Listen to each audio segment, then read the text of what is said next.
que acabou de sair notícia que o Eduardo Bolsonaro tá falando, não, a gente tá negociando que não vai ter sanção pro Barroso e pro Gilmar. Acabei Ou de eles mandar não... pro operador o link disso. Acabei de mandar. Ou, mas é de duas umas, porque eles são bem safados. Ou, na verdade, não viria sanção de qualquer forma, e eles estavam falando que viria. Ou eles estão realmente fazendo isso pra isolar o Alexandre de Moraes. Ó, buscar a maioria. Tá vivendo o inferno aqui, vocês... E tem outra, né? Gilmar Mendes é meio que aliado de eles várias têm pessoas Fux, ali, né? Mendonça, Cássio Nunes, eles querem Barroso e Gilmar pra formar uma maioria. Eu não acho que Agora, vão rachar essa turma, não, cara. Eu acho que vão Eu achar acho difícil também. Eu acho quase impossível rachar essa turma. Essa turma, assim, lógico que é um acordo. Esses caras votavam de maneira diferente durante a Lava Jato. Por exemplo, Gilmar e Barroso eram inimigos mortais. Eles se odiavam. Uma parte dessa composição desse STF estava se matando na época dos embargos infringentes do Mensalão. A gente voltar uns 12 anos no passado, assim, 12, 13 anos. Eles se odiavam. O que rolou é que assim, aquela profecia do Romero Jucá realmente rolou. Eles precisavam primeiro acabar com a Lava Jato, e depois que eles viram que o entendimento é que assim, o espírito tenentista não estava na Lava Jato. O espírito tenentista ele migrou pro Bolsonaro, ele saiu da Lava Jato e foi pro Bolsonaro. Depois a gente foi perceber que o agente central da Lava Jato, Dallagnol, é um cara venal, tosco, não tava ali. Tinha um outro fenômeno, e eles não entenderam o fenômeno, eles não entenderam o bolsonarismo, acho que não entendem até hoje. Eles só perceberam assim, houve um deslocamento desse processo aqui da Lava Jato que tá prendendo todo mundo, a gente consegue abafar, vamos matar essa porra. Mas disso virou esse outro negócio que é o bolsonarismo. Só que disso virou também a possibilidade deles ascenderem ao poder. Porque o grupo é muito claro, o Romero Jucá sempre foi do mesmo grupo dos Barbalho e do Calheiros. Essa turma toda participa direto ou indiretamente do governo atual. É a turma MDB, uma turma importante do PSDB entrou nisso aí. O Serra, antes de ficar senil, o Aloysio Nunes, um pouco depois ele também foi ficando doidão. O Alckmin, acho que a ida dele representa muito isso. Eu sempre falei o papel do Reinaldo Azevedo, que é um articulador intelectual desse processo como um todo, tá? Um dia a história vai narrar o papel do Reinaldo Azevedo nessa história toda. O Reinaldo Azevedo é o mais inteligente deles todos. Eu acho que é o mais capaz, junto com o Gilmar Mendes.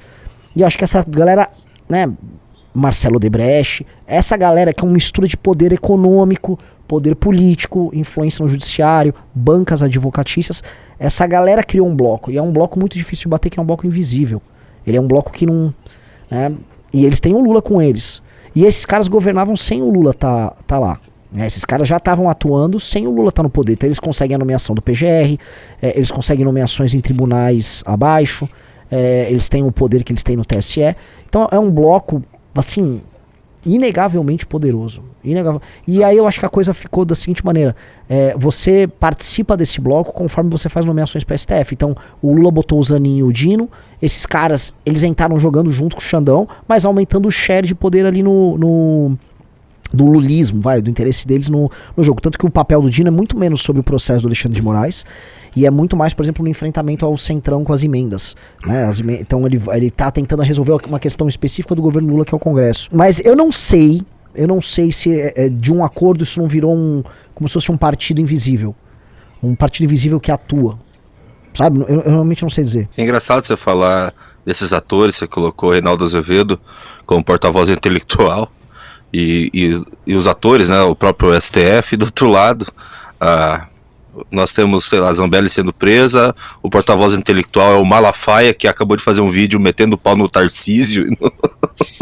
É tudo uma piada, é uma grande piada. Se eles não tivessem, é que agora eles estão tendo, né, eles estão ganhando, assim, os dividendos políticos do Trump. Se não fosse isso, meu Deus, que piada seria?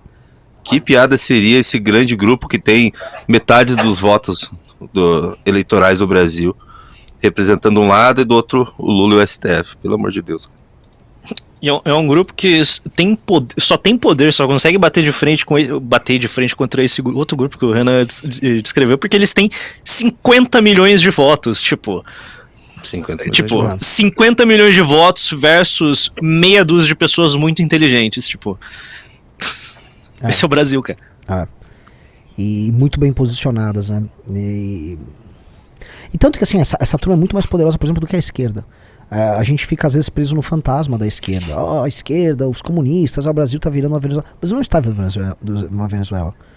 O Barroso pode ser tudo, menos um cara com um perfil pró-Venezuela. Pelo contrário, se você for pegar o Barroso tem asco do regime venezuelano. O Barroso é um social progressista contemporâneo, poderia estar no Partido Democrata, podia estar no partido, sei lá, nem no Partido Liberal, pode estar no Partido Socialista Espanhol, sabe?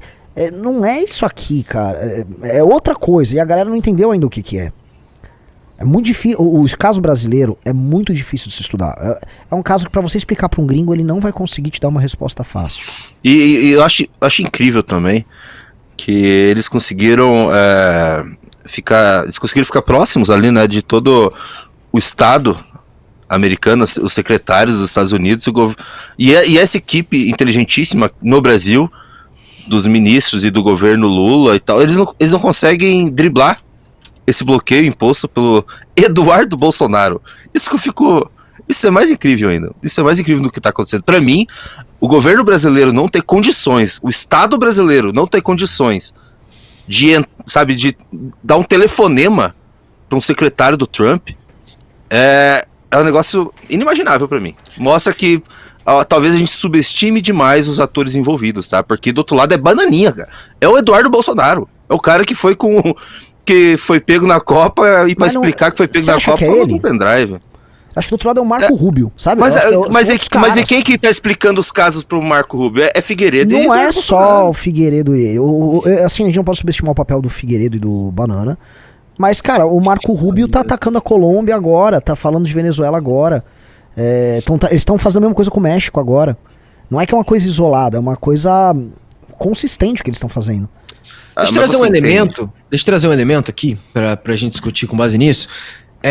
Eu tô percebendo uma movimentação do governo americano que talvez leve para uma centralização dessa treta no Lula, sabe? As declarações recentes dele, o Marco Rubio agora entrando na história, ele ter o contexto da América Latina, inclusive até faço meia-culpa do que eu falei pro Antum, que ele não ligava pra gente, por ele não ter demonstrado isso, mas agora parece que ele tá ligando. E isso vai fugir da narrativa do Eduardo Bolsonaro, de que era uma coisa centralizada em anistia geral e restrita, salvar o pai dele contra o Xandão, e me parece que vai se tornar algo mais contra a esquerda e contra o Lula, contra esse poder estabelecido. E aí a gente vai ter um resultado diferente do esperado, sabe? Se isso se voltar contra o Lula. Porque eles estão a todo momento, os Bolsonaro, falando assim, não é sobre o Lula, não falem sobre o Lula. No podcast, o Figueiredo falou isso 50 vezes. Eles evitam criticar o Lula. Eles levam pra uma treta com o Xandão, porque isso é existencial pra eles. Mas talvez os Estados Unidos embarquem nessa contra o governo, o que vai bagunçar tudo pra eles. Não, eu acho que não bagunça. Eu acho que o Lula só se fortalece nisso. Pronto. Não fortalece não. Eu acho que já passou o período de fortalecimento já. Não, vai fortalecer mais ainda. Agora tá no dano.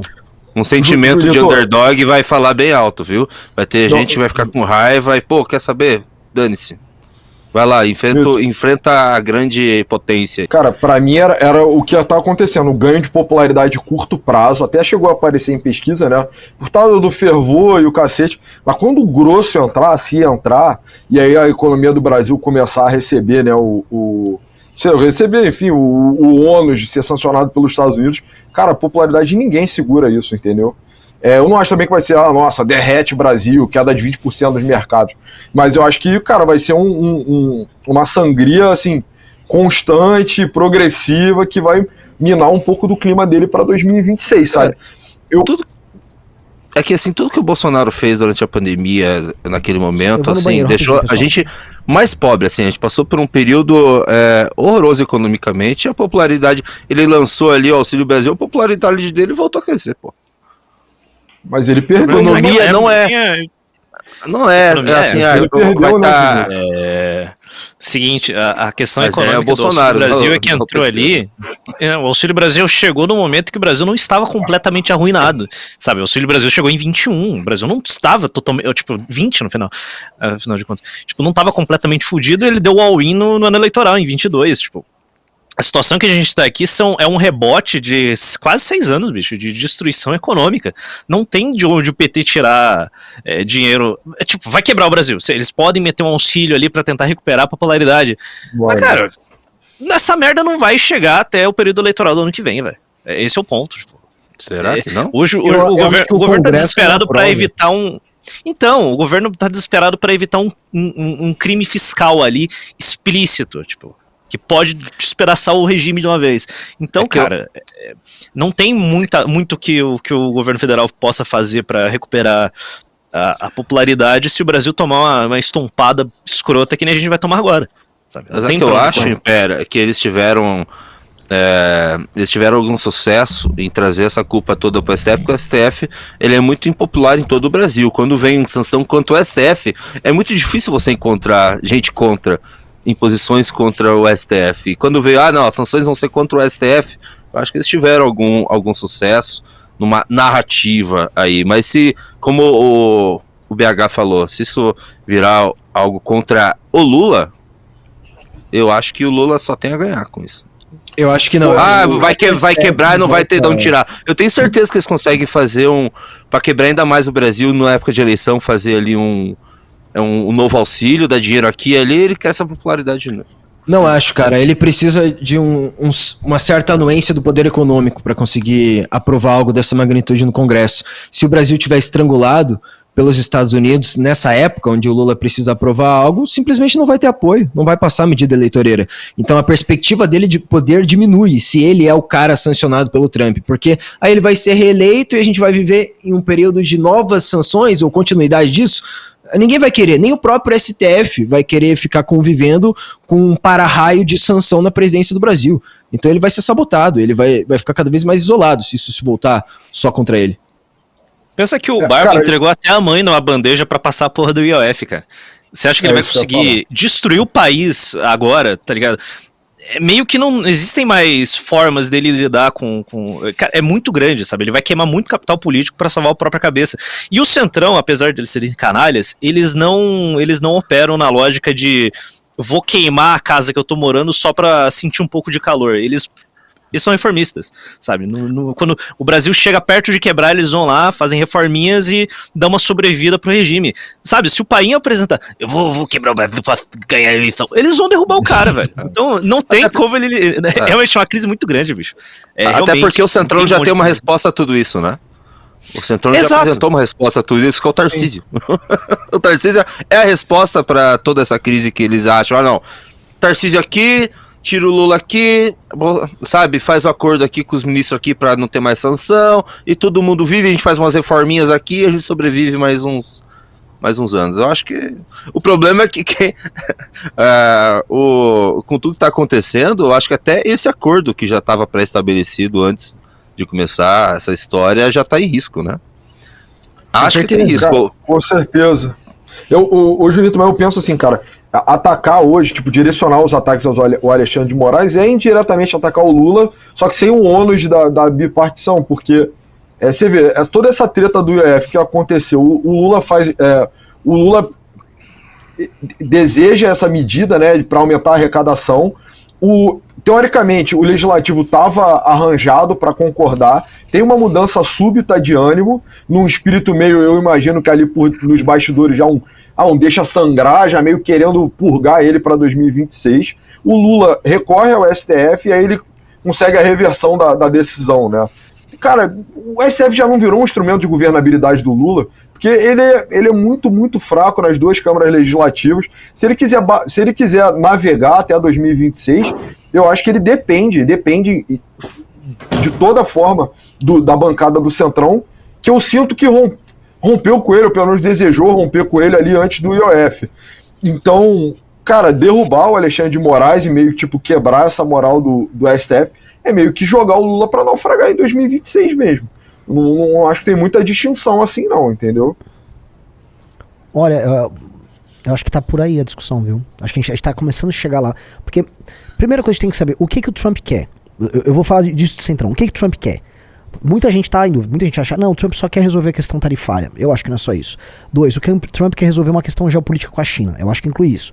Trump quer reordenar a América Latina num novo contexto agora. Eu acho que tem muito disso. O Orlando vem falando bastante, eu acho que o Orlando tá acertando muito nisso. 4, ele quer ajudar um aliado dele no Brasil. E aí, enfim, ele pode manejar. Acho que nessa confusão que ele gera, Você, sabe, tipo, você tem sei lá, um castelinho de cartas que estava montado, você embaralhou todas as cartas novamente, dá pro Bolsonaro tirar um asa ali, tentar falar, opa, dei sorte.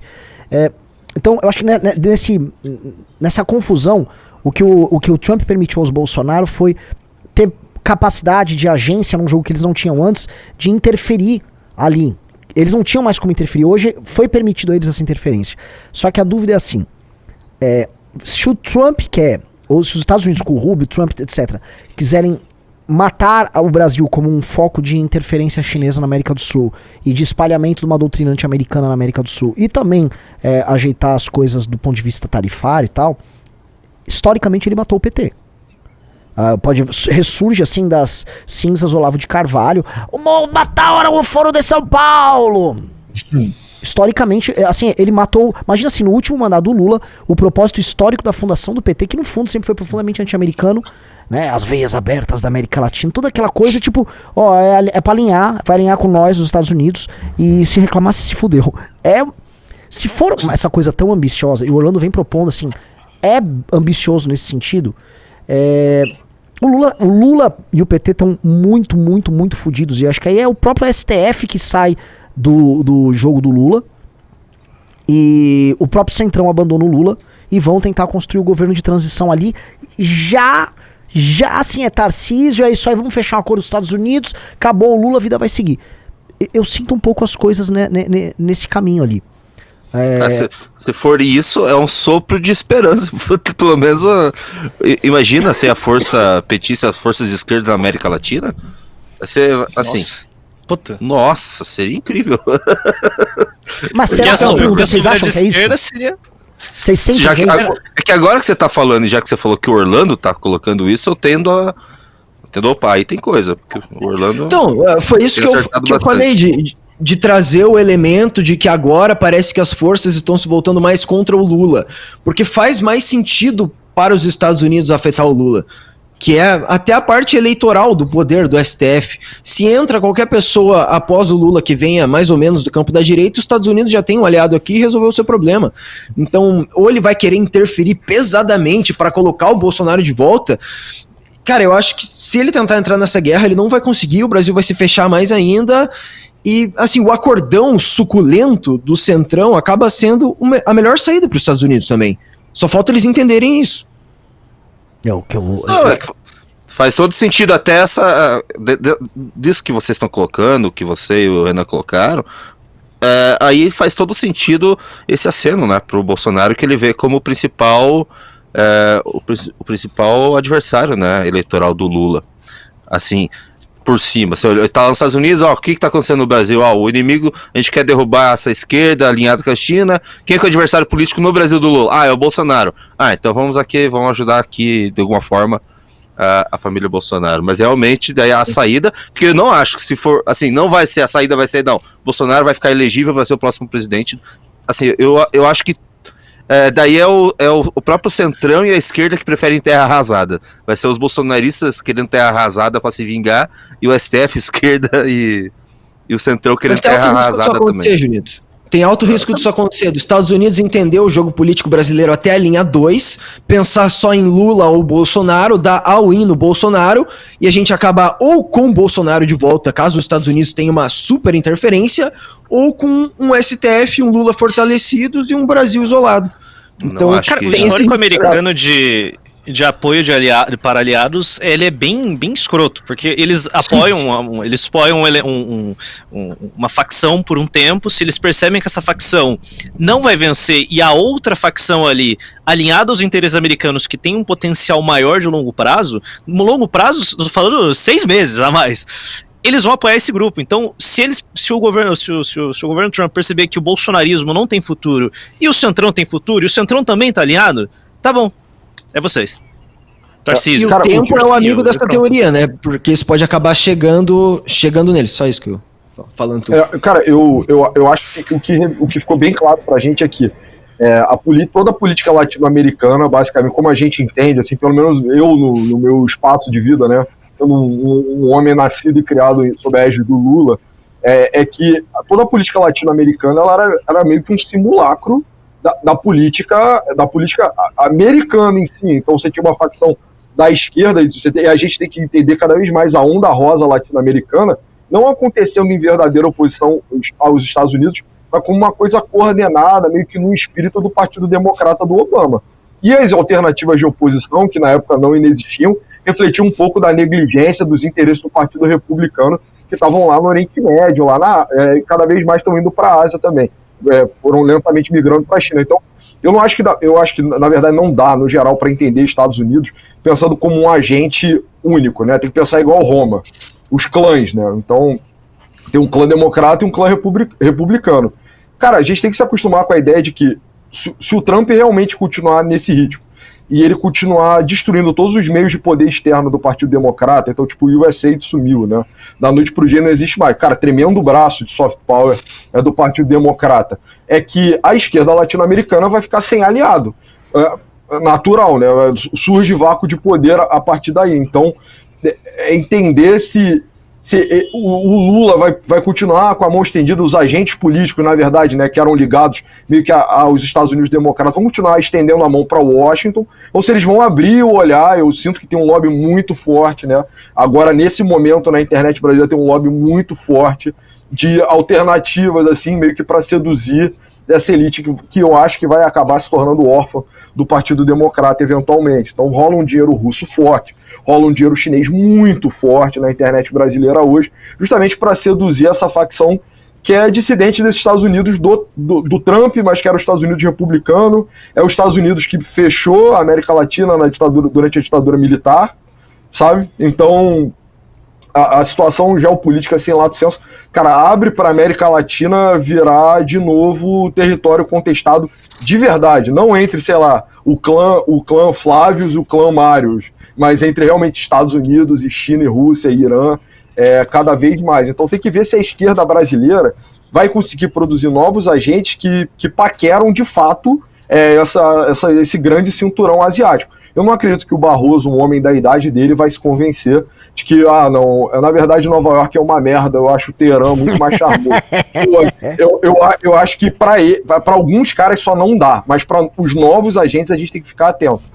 E isso definitivamente vai acontecer, e, tipo, aquela coisa, o Brasil não tende a ter guerra, né? A América Latina, na nossa periferia, tende muito mais. Mas mesmo assim, cara, eu ficaria ligado, porque o estado geopolítico está ficando bem mais quente, assim, né?